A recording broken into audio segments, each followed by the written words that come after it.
Grand Matin Sud Radio. L'enquête de la matinée. Et on revient ce matin sur notre question du jour. Faut-il supprimer les régimes spéciaux de retraite dans le cadre de la réforme des retraites, bien sûr. Et nous sommes ce matin avec Jean-Noël Barrot. Bonjour. Bonjour. Vous êtes député MoDem des Yvelines. Il y a Joseph Touvenel. Bonjour. Bonjour. Vous êtes vice-président de la CFTC. Et nous vous appelez au 0826 300 300 pour nous dire ce que vous en pensez. Est-ce que vous, peut-être que vous êtes cheminot ou vous avez un régime de retraite spécifique, vous voulez en parler, 0826 300 300. Oui, alors il y a beaucoup de réactions, parce que pour l'instant, 58-42, il faut supprimer les régimes spéciaux, 58%. Il y a WSK, par exemple, qui dit « Bonjour, moi je suis boulanger depuis 25 ans. Pas de régime spécial pour moi, et pourtant aussi en travail décalé et les week-ends, et on pleure pas comme eux, sous-entendu les agents notamment de la RATP qui disent que justement ils ont des horaires un peu spéciaux. Joseph Touvenel, vice-président de la CFTC. Oui, mais c'est pas parce qu'il y a des gens qui ont des choses bien que ceux qui ont des choses moins bien doivent dire il faut revenir en arrière. Donc c'est pas le sujet. Je note juste que pour les boulangers qui sont des commerçants, nous faisons tous par nos impôts un effort considérable tous les ans pour financer leur retraite parce que leurs cotisations sont bien inférieures à ce qu'on leur verse en retraite. Et comme pour la RATP, sinon le système s'effondrerait. Exactement. Et je pense que les commerçants, les artisans ne veulent pas qu'on leur supprime ce financement d'État. Cela dit, pour aujourd'hui, pour la CFTC, en tout cas, de ma part, cette grève, elle gêne considérablement des millions de personnes, des millions d'usagers. C'est une prise d'otage qui, à mon sens, ne se justifie pas. On en est à une période de discussion, de mettre les choses sur la table. Et dans les régimes spéciaux, il y a bien entendu des choses à réformer et il y a des choses à conserver. Que les militaires, que ceux qui sont aujourd'hui sur le terrain et protègent la France, notamment en Afrique, contre l'islamisme, que nos amis pompiers et des régimes spéciaux et partent plutôt en retraite. Mais c'est absolument légitime. Donc mettons les choses tranquillement sur la table et raisonnablement.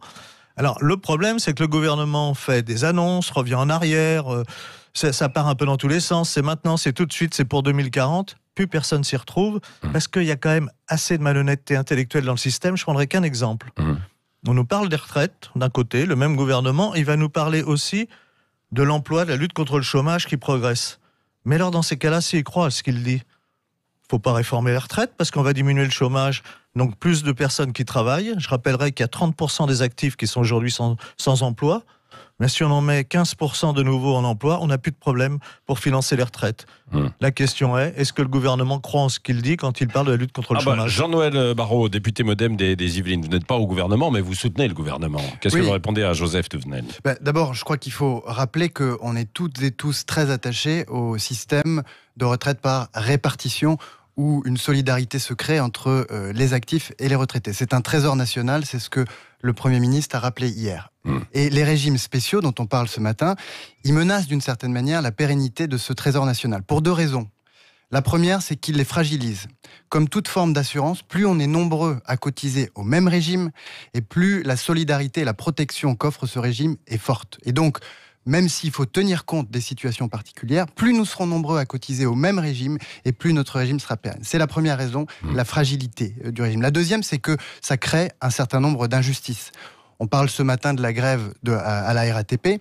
Est-il compréhensible qu'un conducteur de bus de la RATP parte à la retraite dans des conditions très différentes, significativement différentes, d'un conducteur de bus dans ma circonscription des Yvelines, à Versailles par exemple. Oui, parce que est-il compréhensible à Bordeaux, à Marseille, à Toulouse, etc. Il n'y a pas les mêmes conditions pour les chauffeurs de bus ou les conducteurs de métro quand il y en a. Par exemple, je suis récemment papa d'une petite fille. Est-il compréhensible qu'une maman accumule seulement 2 trimestres quand elle est dans la fonction publique, avec la naissance d'un enfant, alors que dans le privé, une jeune maman accumule jusqu'à 8 trimestres. Ces inégalités, elles fragilisent aussi le régime de retraite par répartition, parce qu'on n'y comprend plus rien, et on a l'impression de se faire avoir. Il faut qu'on puisse mettre de l'ordre dans tout ça. Alors, ce qu'a proposé le gouvernement hier, c'est qu'on procède en 2 temps. D'abord, on définit le système vers lequel on veut aller, et ce sera un système avec sans doute beaucoup moins de régimes spéciaux, sans doute plus du tout de régimes spéciaux et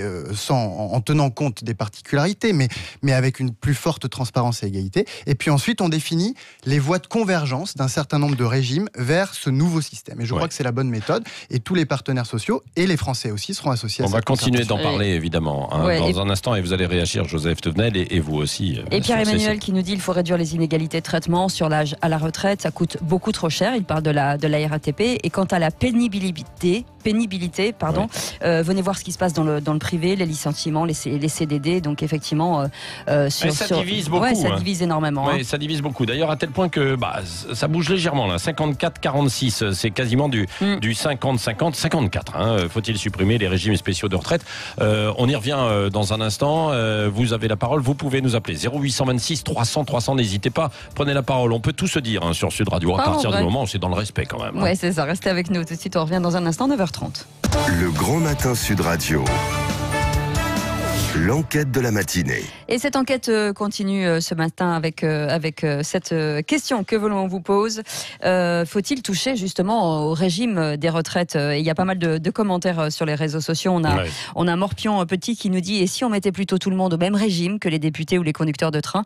Et pourquoi toujours tirer tout vers le bas? Oui, c'est vrai, mais il y a beaucoup de commentaires. Alors ceux qui disent oui n'ont rien compris, dommage que chacun ne pense qu'à soi, qu'à sa gueule, il dit même, écho, bravo. Oui. Mais c'est le but du gouvernement, diviser pour mieux régner. Alors il y a aussi, il y a Demoulin qui dit, Demoulin il dit, et les journalistes, alors les niches fiscales, on n'en parle pas. Si, mais vous avez raison, il faut poser en fait cette question, et il faut y toucher, il faut revoir. Ça a déjà été raboté, et il faut continuer de revoir tout le monde. Moi je pense que tout le monde doit faire un effort aussi pour sauver, en tout cas maintenir un système. Évidemment, ça passe par des sacrifices. Alors jusqu'où ça c'est toute la question. Jean-Noël Barrot et Joseph Touvenel, non, vice-président de la CFTC. C'est ce qu'on disait au départ. Ouais. On ne peut pas traiter des régimes spéciaux comme ça.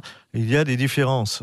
Les services de santé, les hospitaliers, ils sont 2 fois plus nombreux à travailler que les pensionnés, c'est-à-dire que leur caisse est largement bénéficiaire.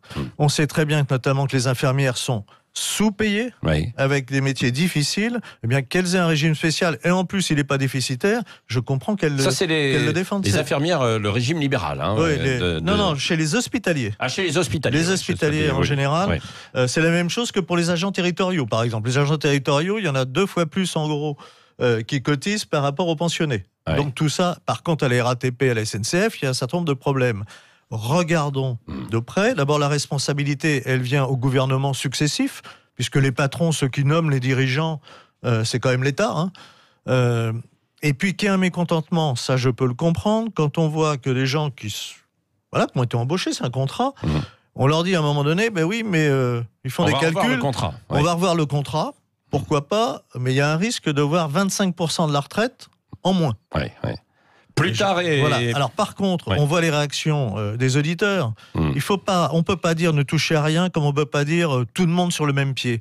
Parce qu'il y a des métiers, il y a des tâches différentes. Je comprends que celui qui aura sacrifié des week-ends, qui aura travaillé la nuit comme chauffeur sur le RER ou il ait des disponibilités qui permettent de partir plus tôt. Ça veut dire qu'il faut améliorer les disponibilités de pénibilité, mais ce que je dis là est valable pour tous les métiers. C'est ça qu'il faut mettre sur la table. Ceux qui vont faire les marchés, les commerçants qui travaillent en fait le week-end, etc., les agriculteurs qui travaillent 7 jours sur 7 et tout le monde a de la pénibilité. Oui, donc il faut... Alors, il y a des pénibilités, mais il y a des degrés dans la pénibilité. Et c'est pas parce que parce que ceux qui nous disent il faut tout supprimer, alors les petits gars, on peut se mettre au niveau des Chinois, parce que je vois pas pourquoi un Français serait mieux traité qu'un Chinois. Quand même, Non, c'est pas ça. Regardons raisonnablement comment on assure l'avenir. C'est ce qui doit être fait. Le problème, c'est que on n'a pas confiance dans le politique. Surtout que le politique nous a envoyé un formidable message, ce gouvernement. Regardez l'aéroport de Nantes. Je n'ai aucun point de vue sur agrandir, pas agrandir. Sur la méthode, qu'est-ce qui s'est passé? Il y a des gens qui, par la violence, occupent un terrain, s'affrontent aux forces de l'ordre. On dit référendum local et le gouvernement nous dit... on suivra le référendum. Le référendum dit... aéroport.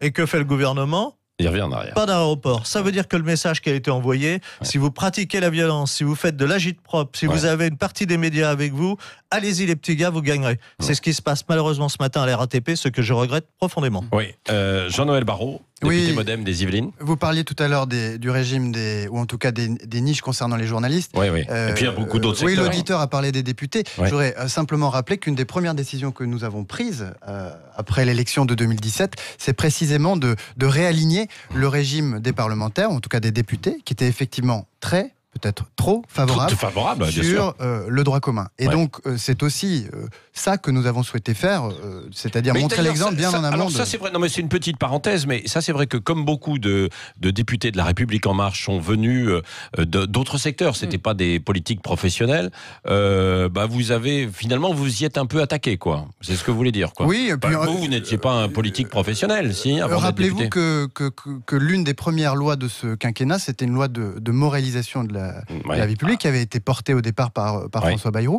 Et parmi les mesures que nous avons mises en œuvre pour éviter les conflits d'intérêts et puis peut-être mettre fin à un certain nombre d'avantages, les emplois familiaux, etc., il y a la fin de ce régime spécial des députés.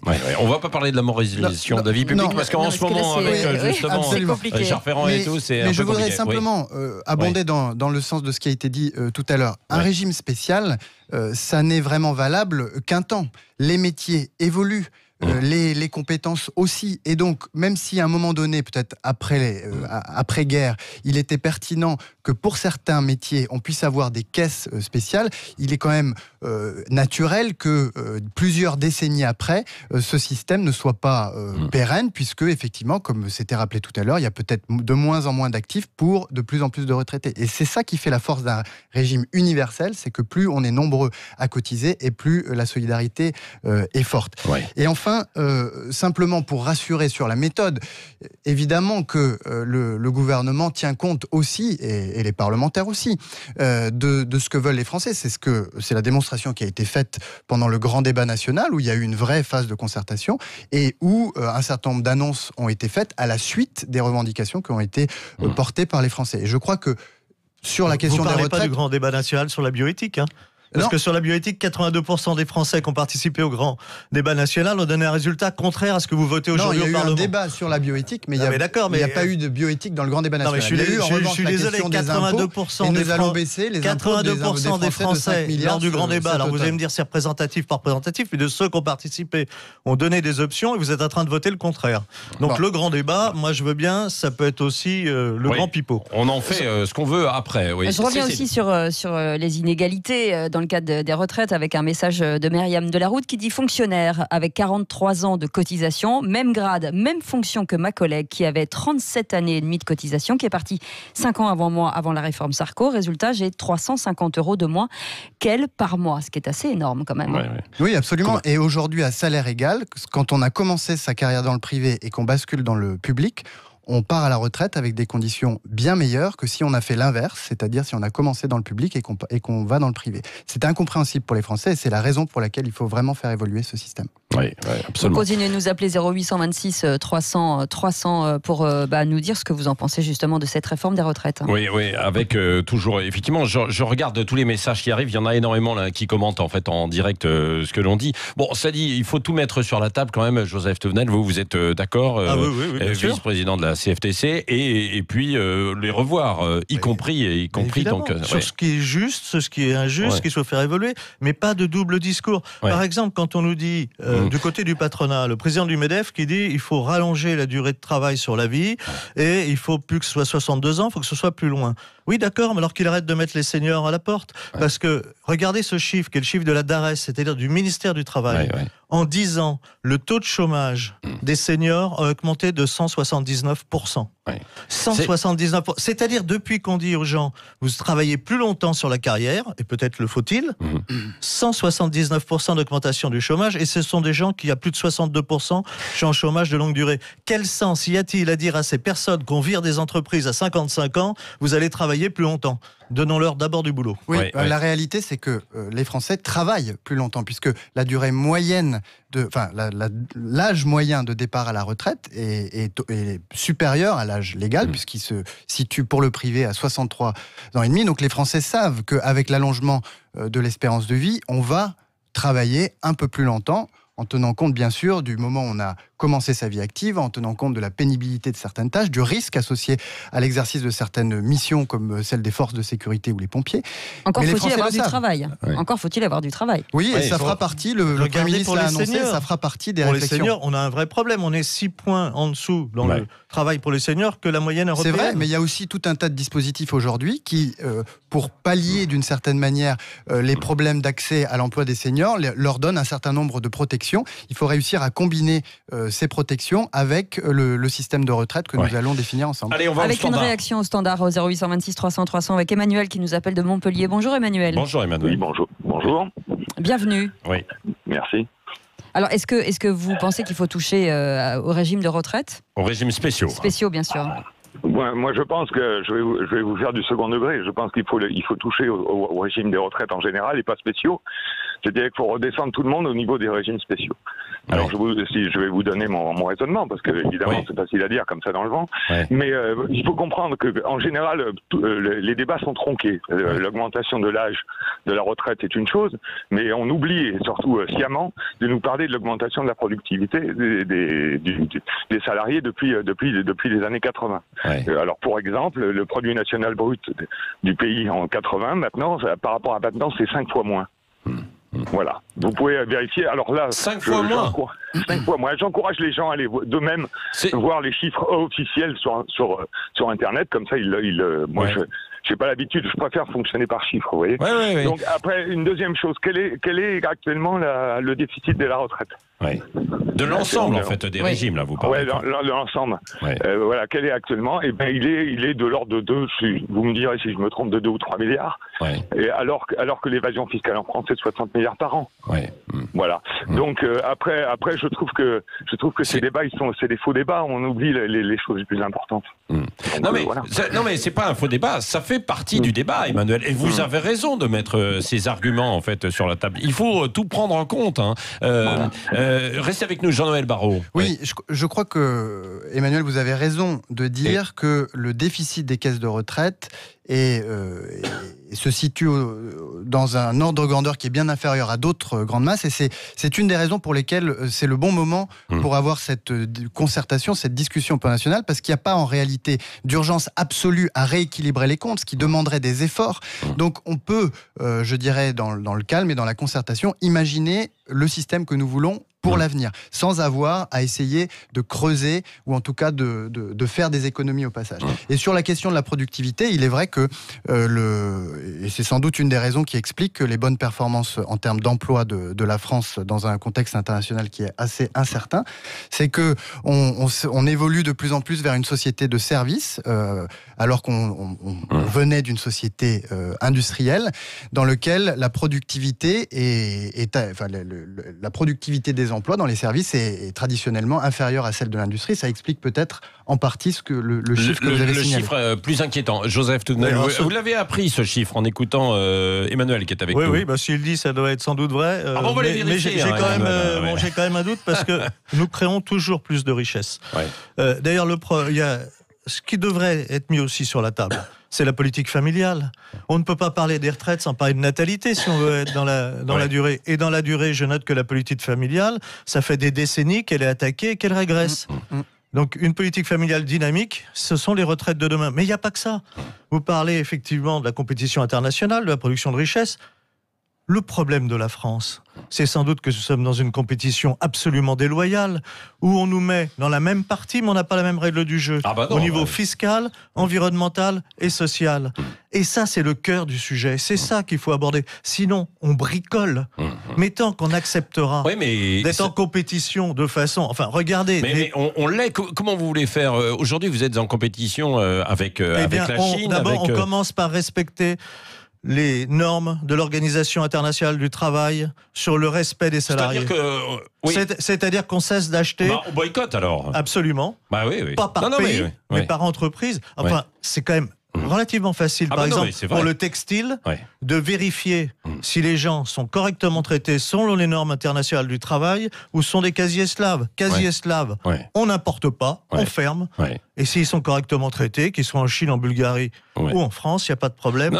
Donc ça veut dire qu'il faut informer le consommateur. Alors moi, je vous propose quelque chose, monsieur le député. On travaille sur la traçabilité sociale, notamment dans le textile, pour que quand j'achète, je puisse arbitrer entre un prix, une qualité comme aujourd'hui, plus le respect des règles fondamentales. C'est pas compliqué, on sait que c'est respecté, on met une pastille bleue, on a un doute, il n'y a pas. Le consommateur sera informé et pourra faire librement son choix. Ça, c'est une très bonne idée. Et ça rejoint des engagements de campagne qui ont été pris au moment des élections européennes, puisque ce sont des sujets qui peuvent ou qui doivent être traités au niveau européen. Sur la question fiscale, quand même rappeler que la France est un peu à l'avant-garde, puisqu'on a adopté avant d'autres pays une taxe sur les géants du numérique pour justement essayer de mettre des limites, des garde-fous à la concurrence fiscale, ou en tout cas plutôt à la concurrence qu'organisent certaines grandes multinationales entre les États.